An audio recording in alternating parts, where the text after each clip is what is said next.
السلام عليكم ورحمة الله وبركاته وأنا سلام أصحابتي قالقة ومركلي فوسي سيجريد ريسيبيس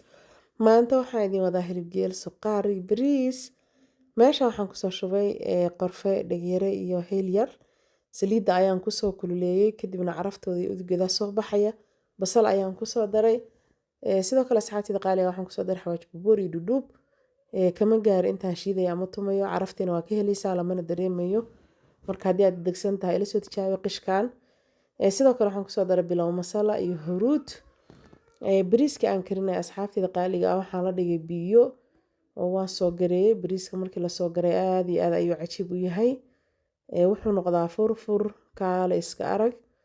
haddii inta hore u taqaan horeba u taqaanay inta aan hore u qabanay la soo tijaabiya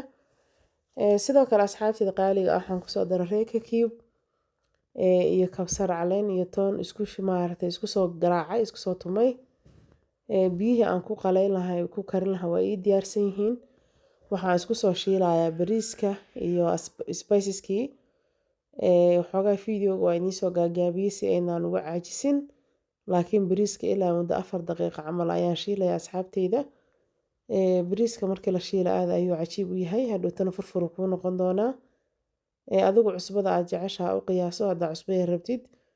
iyo haddii aad cusbo badan rabtid biyo karkaraya ayaan kusoo daray asxaabteyda qaaliga inta waxaan kusoo shubay hilib geel adiga kiilo ah waxaan maartay iigu horeeyay hilibka intaan ku shubinin basal iyo saliid yar kadib hilibka ayaan ku shubay waxaan ku daray paprika maraq digaag iyo xawaaji aniga aan guriga ku hagaagsaday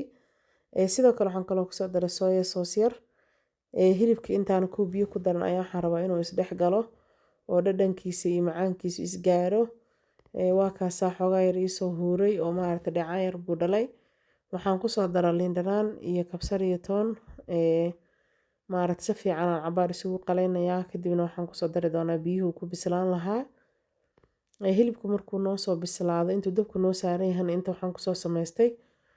bardhadan waxaan kor kasoo mariyay haruud yariis ah iyo cusbo kadibna maaragtay si ay igu bislaataan biyo ku daray anoon biyo ku darin qaab kale u sameynayn hore inaan usoo geliyaan rajeynayaa bariisku noo soo bislaaday haddii waxyaabahaas korka ka saara ilmuhu ay nacayaan iyo faamiligaadaba maaragtay iska saari kartaa haddii kalena waad ku deysan kartaa waana soo huurinayaa bariiska insha Allah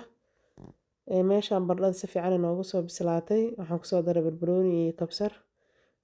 barbarooni iyo basal sidoo kale hilibkii si fiican ayuu noogu soo jilcay waxaan kusoo darayaa karooto si maaragtay wax qudaar la uu noqdo maaragtay hilibkii wixii waa la kala bedeshaa soo marka qaran waxba ku darin waan soo saaraa oo maaragtay hilibku kaligiisa uu yahay ma marna saana u macneeyaa marka bardhada noo bislaatay ayaan kusoo dhex daray iyo barbaroonigeedii basashii suuga aad u cajiib ayaa ka soo baxday bariiskii uu noo huuray oo furfur ah ayaan soo saaranaynaa ila soo tijaabiya hadda videogan